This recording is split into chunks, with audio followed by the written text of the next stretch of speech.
Hello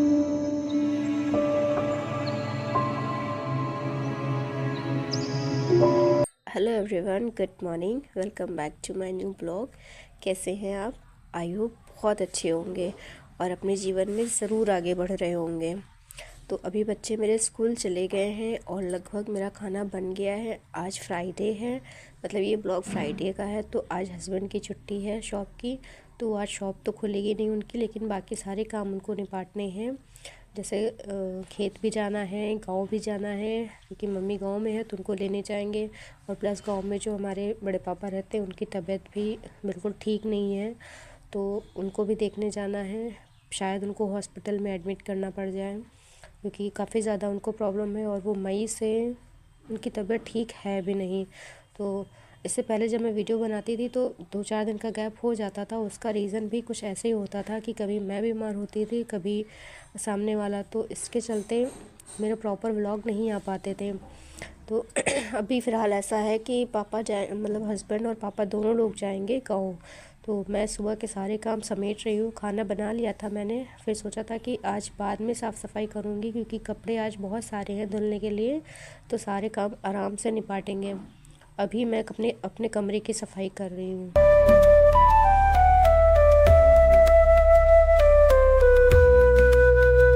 और मुझे खुद ऑलरेडी इतना ज़्यादा जुकाम हो रखा है कि आवाज़ मेरी बहुत ही भारी भारी आ रही है।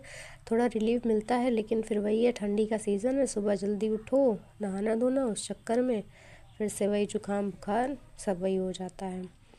तो आज फ्रेंड्स बात करते हैं अपने बारे में कि हम हाउसवाइफ़ की लाइफ होती कैसी है। भाई, जो हाउसवाइफ़ हैं उनको बहुत अच्छे तरीके से पता है, अगर वो रिस्पॉन्सिबल हाउसवाइफ़ है। हाउसवाइफ बहुत तरीके की हैं, बट अगर वो अपनी ज़िम्मेदारी समझती हैं, अपने बच्चों के लिए अपनी ज़िम्मेदारी समझती है, अपनी फैमिली के लिए, तो भाई बहुत डिफ़िकल्ट है हाउसवाइफ़ की लाइफ।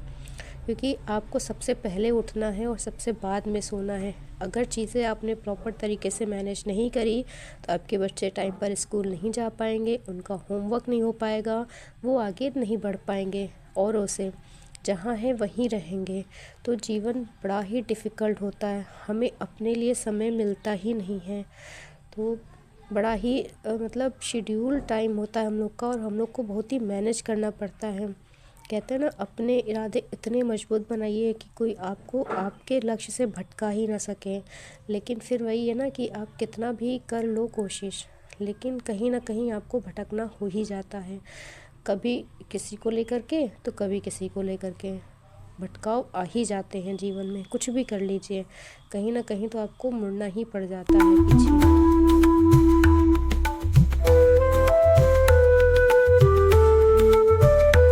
मुस्कुराने की वजह ना ढूंढो, वरना ज़िंदगी गुजर जाएगी। कभी बेवजह भी मुस्कुरा कर देखो, आपके साथ ज़िंदगी भी मुस्कुराएगी। तो ये कुछ ब्यूटीफुल लाइंस मुझे मिली हैं गूगल पे, जो मैं आपके साथ शेयर कर रही हूँ। और ये लाइंस वाकई में बहुत ही सही बोली गई हैं कि अगर हम को ढूंढने लगे ना कि किस वजह से मुस्कुराएं, तो शायद हम अपने जीवन में कभी मुस्कुरा ही नहीं पाएंगे।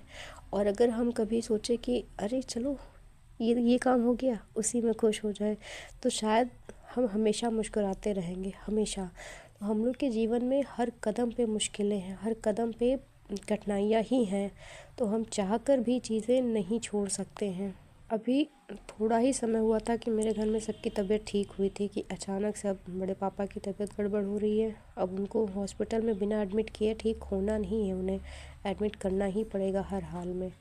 आज इसके दांत में दर्द हो रही है, तो इसको हस्बैंड हॉस्पिटल क्लिनिक लेके जा रहे हैं दिखाने के लिए कि इसका दूध वाला दांत हिल रहा है या फिर इसकी दाढ़ हिल रही है, क्योंकि हम भी बड़े कंफ्यूज हैं कि ये इसका दूध का दांत है कि दाढ़ है इसकी। तो अभी जाके दिखा के आएंगे, देखते हैं क्या बताते हैं डॉक्टर।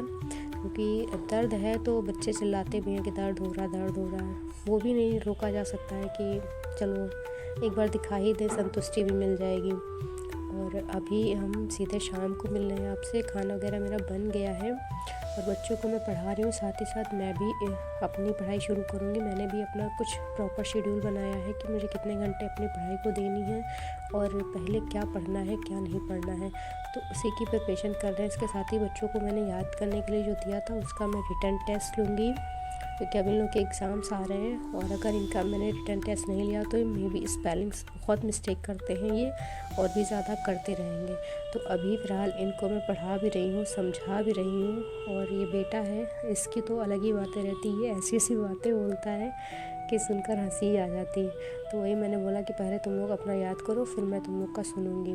और मुझे जुकाम की वजह से बोलने में बहुत दिक्कत हो रही है, आवाज़ मेरी बहुत स्लो आ रही है। तो 1-2 वीडियोस में अभी ऐसे ही रहेगा, प्लीज़ आप लोग मैनेज करिएगा क्योंकि बहुत ज़्यादा दिक्कत हो रही है। तो आज तो फ्राइडे था तो हस्बैंड भी बिल्कुल फ्री थे, गांव से वापस आ गए थे मम्मी को लेकर के भी। और तकरीबन हम 8 बजे एकदम फ्री हो गए थे। तो 8 बजे के बाद मैंने थोड़ी सी पढ़ाई अपनी करी थी, वो मैंने शूट नहीं किया है क्योंकि कोई प्रॉपर सिस्टमेटिक तरीके से मैं खुद सेट नहीं हूँ। मैं आपके साथ क्या ही शेयर करूँ, मुझे अपनी समझ में आ रहा है कि क्या शेयर करूँ। और आज का ब्लॉग मेरा बहुत छोटा है क्योंकि बहुत माइंड डिस्टर्ब है खुद की तबीयत को लेकर भी। और दूसरी बात, आज फ्राइडे था तो घर पे भी एकदम सन्नाटा था, कुछ भी काम नहीं हुए हैं। मम्मी भी नहीं थी, बच्चे भी चले गए थे। तो बहुत ही छोटा ब्लॉग है आज का।